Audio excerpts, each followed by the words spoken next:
नमस्कार भक्तों, आप सभी का ब्रज दर्शन व्लॉग्स में स्वागत करती हूँ। आज की इस खास वीडियो में हम चर्चा करेंगे पुष्टि मार्ग सेवा के बारे में, जो भगवान श्री कृष्ण के विशेष रूप से लड्डू गोपाल जी की सेवा का दिव्य मार्ग है।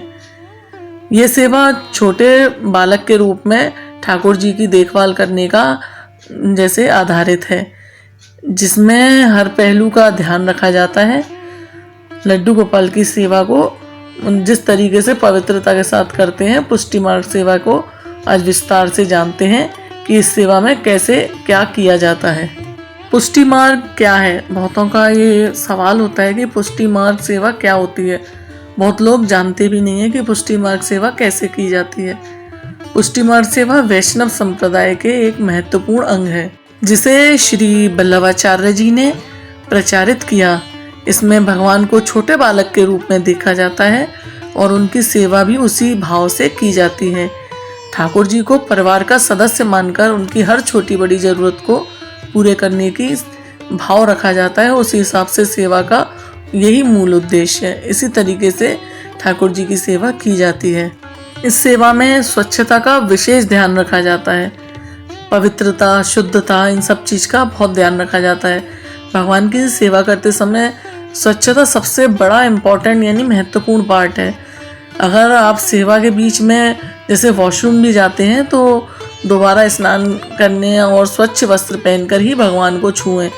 जैसे अगर आप वॉशरूम जा रहे हैं, सर्दियों में जा रहे हैं, तो आप उस हिसाब से कोई कपड़े रख लें अपने वॉशरूम में, जिन्हें पहनकर आप आएँ। और मतलब स्नान करना पड़ता है, इसमें हाथ पैर धोने पड़ते हैं, गुनगुना पानी रखें, कुछ ऐसी व्यवस्था रखें जिससे आप अगर ठाकुर जी को छूना है आपको, तो आप स्नान कर कर ही ठाकुर जी को छुएं और कपड़े बदल कर छुएं।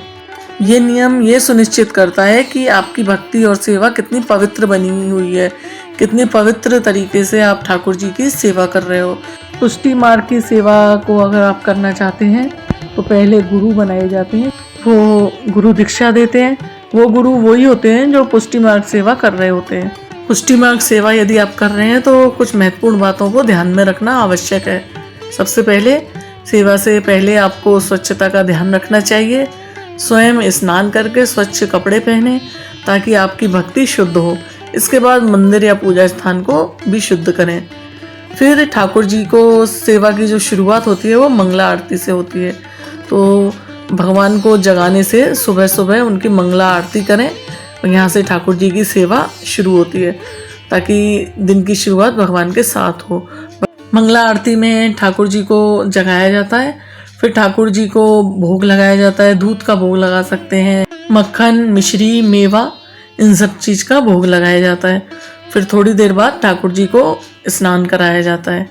ठाकुर जी को स्नान कराने के बाद उन्हें सुंदर वस्त्र पहनाकर सुंदर श्रृंगार किया जाता है। ये जो वीडियो में ये जो लड्डू गोपाल का फोटो है, ये हमारे ही पुष्टि मार्ग सेवा के लड्डू गोपाल हैं। सुंदर सुंदर वस्त्र पहनाए जाते हैं, सुंदर ठाकुर जी का श्रृंगार किया जाता है।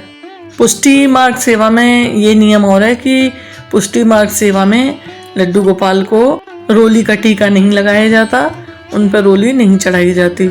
इसके स्थान पर उनको चंदन का टीका लगाया जाता है। चंदन का तिलक लगाएं, चंदन से श्रृंगार करें। आप इस फोटो में देख सकते हैं लड्डू गोपाल का चंदन से कैसे श्रृंगार हुआ है, जो शीतलता और पवित्रता का प्रतीक है।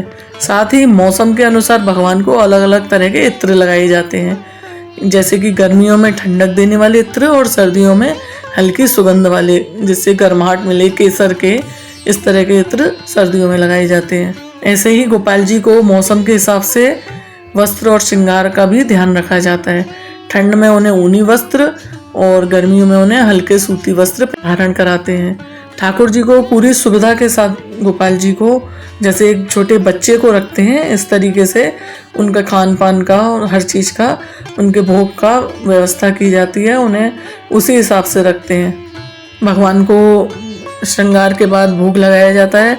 भगवान के भोजन में जैसे छोटे बालक के लिए बनाया जाता है, कम मसालों वाला, कम मसालों का उपयोग होता है, उस हिसाब से भगवान के लिए सात्विक और ताज़ा भोजन बनाया जाता है, जैसे कि माखन, मिश्री, दूध, फल, हल्का भोजन, दाल, सब्जी, रोटी, इस तरीके से ठाकुर जी का, लड्डू गोपाल का सेवा के बाद यानी कि श्रृंगार सेवा के बाद भोग लगाया जाता है। फिर ठाकुर जी की आरती की जाती है। फिर पूजा के दौरान ठाकुर जी को भजन गाएं, आरती करें। ये भक्ति भाव को बढ़ाता है और आपकी सेवा और भी सशक्त बनती है। ठाकुर जी को विश्राम कराया जाता है। फिर 4 बजे करीब ठाकुर जी के दर्शन पट खोले जाते हैं। फिर ठाकुर जी को फल का भोग लगाया जाता है। फल का मतलब पुष्टि मार्ग सेवा में शुद्धता का इतना ध्यान रखा जाता है कि बाहर की कोई चीज़ का भोग नहीं लगाया जाता और घर में बनी हुई सात्विक चीज़ों का ही भोग लगाया जाता है। ठाकुर जी को जब भी छुआ जाए तब कपड़े, जैसे हम घर से बाहर भी गए हैं, हमारे चाहे शुद्ध कपड़े हैं, साफ़ सुथरे हैं, हम घर से बाहर भी गए हैं तो उन कपड़ों से हम अपने, अगर हमारी पुष्टि मार्ग सेवा है तो उसमें हम अपने ठाकुर जी को हाथ नहीं लगा सकते, उनको छू नहीं सकते। हम कपड़े वापस से बदलेंगे, दूसरे स्वच्छ कपड़े पहनेंगे, हाथ पैर धोएंगे और फिर अच्छे से फिर अपने ठाकुर जी को हाथ लगा सकते हैं। इस सेवा में बार बार ठाकुर जी को स्पर्श नहीं किया जाता, ठाकुर जी को बार बार छुआ नहीं जाता, दूर से ही सब काम भोग लगाया जाता है उनका। यानी कि सेवा का बहुत भाव रखा जाता है, इसमें दिखावेबाजी नहीं रखी जाती। इसमें सेवा का भाव होता है कि ठाकुर जी को इतनी शुद्धता और पवित्रता के साथ उनकी सेवा की जाती है। फिर दिन के अंत में उनको रात को फिर भोग लगाया जाता है सात्विक भोजन का। फिर शयन से पहले दूध का भोग लगाया जाता है। फिर एक आरती की जाती है। फिर दिन के अंत में भगवान को आराम देने के लिए शयन कराई जाती है। उन्हें कोमल बिस्तर पर सुलाया जाता है और रात के समय उनका ध्यान रखें, जैसे ठाकुर जी को कोई परेशानी तो नहीं है, ये भाव रखकर रात के समय ध्यान रखा जाता है। गर्मी है तो हमको ठंडे कूलर पंखे की व्यवस्था करनी चाहिए और सर्दी है तो ठाकुर जी को कोमल आरामदायक बिस्तर रचाई। इस सेवा में जैसे ठाकुर जी के खेल खिलौने रखे जाते हैं, चांदी के जैसे बच्चों के झुंझुना होते हैं वो रखते हैं, हर चीज़ ठाकुर जी की जैसे रखी जाती है इस सेवा में। और पानी जैसे जल का पात्र है उसे झारी बोलते हैं, झारी भरकर रखी जाती है ठाकुर जी के लिए। एक प्रसाद एक छोटे डब्बी में करके बंटा बोला जाता है, जैसे उसमें डब्बी में करके प्रसाद रखा जाता है ठाकुर जी के लिए। तो इस तरीके से पुष्टि मार्ग सेवा की जाती है। और भी नियम है, आने वाली और वीडियो में, या फिर आपके कोई भी सवाल हो या आप पुष्टि मार्ग सेवा अपनाना चाहते हैं तो आप इसके नियम मुझसे कमेंट बॉक्स में पूछ सकते हैं। तो दोस्तों, इस तरीके से पुष्टि मार्ग सेवा को नियमित रूप से करने से भगवान श्री कृष्ण के साथ अपने संबंध और भी मजबूत बना सकते हैं आप लोग। अगर आपको इस वीडियो से कुछ भी सीखने को मिला हो तो कृपया करके वीडियो को लाइक करें, चैनल को सब्सक्राइब करें, साथ ही अपने अनुभव मुझसे शेयर जरूर करें। जय श्री कृष्ण, जय गोपाल।